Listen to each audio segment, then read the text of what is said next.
नमस्कार, मेरा नाम है राज के वर्मा और आप देख रहे हैं राष्ट्रीय टीवी। दोस्तों, क्या गोवा में बढ़ते सड़क हादसों के लिए सिर्फ रेंट ए कैब जिम्मेदार है? क्या टूरिस्टों को दी जा रही सेल्फ ड्राइव कार और बाइक सुविधाएं अब खतरा बन चुकी है? क्या गोवा माइल्स को बंद करने की मांग रोड सेफ्टी के लिए उठ रही है या इसके पीछे कोई राजनीति छिपी है? और सबसे बड़ा सवाल, अगर रेंट ए कैब पॉलिसी खत्म कर दी जाए तो क्या गोवा के सड़क हादसे रुक जाएंगे? आज हम इसी मुद्दे पर सवाल भी उठाएंगे और जवाब भी तलाशेंगे, क्योंकि गोवा की राजनीति में इस समय एक ऐसा विवाद खड़ा हो गया है जिसका असर सिर्फ टैक्सी बिजनेस पर नहीं बल्कि पूरी टूरिज्म इंडस्ट्री पर पड़ सकता है। गोवा फॉरवर्ड पार्टी के अध्यक्ष विजय सरदेसाई ने ट्रांसपोर्ट मंत्री मोविन गोडिनो पर सीधा हमला बोलते हुए कहा कि रेंट ए कैब गाड़ियों से होने वाले सड़क हादसों में लोगों की जान जा रही है और इसके लिए सरकार जिम्मेदार है। उन्होंने मांग की है कि पूरे रेंट ए कैब सिस्टम को बंद किया जाए और साथ ही गोवा माइल्स जैसी टैक्सी एग्रीगेटर सेवा को भी खत्म कर दिया जाए। लेकिन यहाँ पहला सवाल उठता है, क्या किसी एक राजनीतिक बयान के आधार पर हम उस बिजनेस को कटघरे में खड़ा कर सकते हैं जिस पर हर साल लाखों टूरिस्ट निर्भर रहते हैं? दोस्तों, गोवा की अर्थव्यवस्था का सबसे बड़ा आधार टूरिज्म है। हर साल देश विदेश से लाखों टूरिस्ट यहां पर आते हैं। इनमें से बड़ी संख्या में उन लोगों की होती है जो लोकल ट्रांसपोर्ट की कमी के कारण सेल्फ ड्राइव कार, बाइक और रेंट ए कैब सर्विस का इस्तेमाल करते हैं। अब सवाल यह है कि अगर कल सरकार इस व्यवस्था को बंद कर दे तो क्या होगा? क्या टूरिस्ट आसानी से एक जगह से दूसरी जगह जा पाएंगे?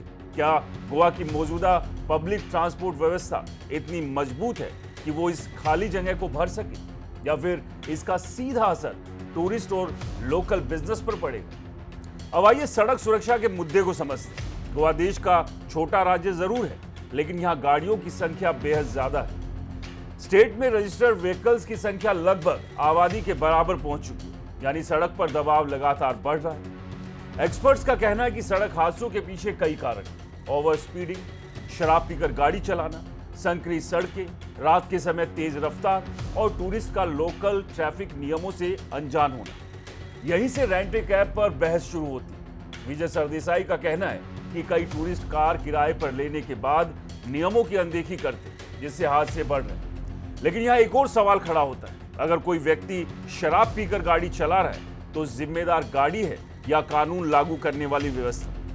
अगर कोई हेलमेट नहीं पहन रहा तो जिम्मेदार रेंटल कंपनी है या नियमों का पालन कराने वाली एजेंसियां? अगर कोई स्पीड लिमिट तोड़ रहा है तो क्या पूरे सेक्टर को बंद कर देना समाधान है या फिर नियमों को और सख्ती से लागू करना चाहिए?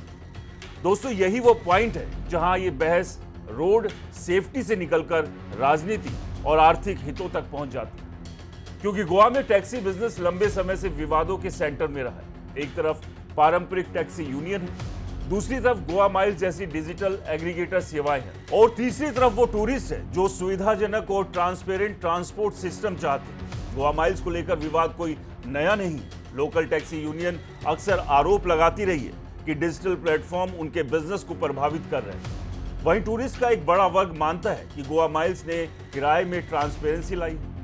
अब जब गोवा माइल्स को भी बंद करने की मांग उठ रही है तो सवाल ये, क्या ये केवल सड़क सुरक्षा का मुद्दा है या फिर इसके पीछे सालों से चल रहा आर्थिक और राजनीतिक संघर्ष भी मौजूद है? दोस्तों, एक पत्रकार के तौर पर मैं यहाँ एक और महत्वपूर्ण सवाल उठाना चाहता हूँ। क्या सरकार के पास कोई आधिकारिक डेटा है जो ये साबित करता हो कि अधिकांश सड़क हादसे सिर्फ रेंट ए कैब गाड़ियों की वजह से हो? अगर ऐसा डेटा मौजूद है तो उसे सार्वजनिक किया जाना चाहिए, और अगर ऐसा डेटा मौजूद नहीं है तो फिर पूरे सेक्टर को दोषी ठहराना कितना उचित है? क्योंकि नीति बनाने का आधार भावनाएं नहीं बल्कि तथ्य होने चाहिए। अब बात समाधान की।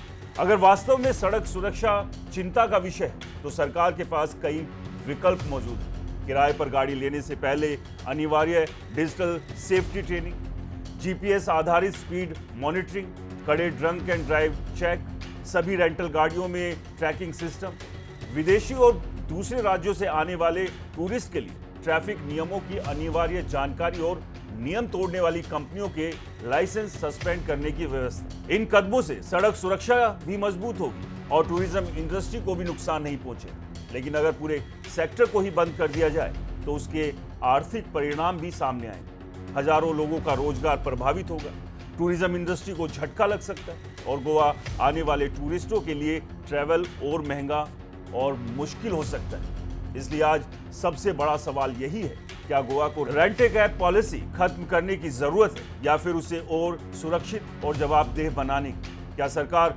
सुरक्षा और टूरिज्म के बीच संतुलन बना पाएगी? क्या राजनीतिक बयानबाजी से ऊपर उठकर तथ्य आधारित डिसीजन लिया जाएगा?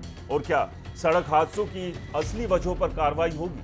फिलहाल सरकार की तरफ से रेंट ए कैब पॉलिसी को समाप्त करने का कोई आधिकारिक संकेत नहीं मिला, लेकिन विजय सरदेसाई के बयान ने एक बहस जरूर छेड़ दी, जो आने वाले दिनों में गोवा की राजनीति, टूरिज्म और ट्रांसपोर्ट सिस्टम को प्रभावित कर सकती है। अब आपकी बारी, क्या रेंट ए कैब पॉलिसी को बंद कर देना चाहिए या फिर सख्त नियमों और बेहतर निगरानी के जरिए इसे सुरक्षित बनाया जाना चाहिए?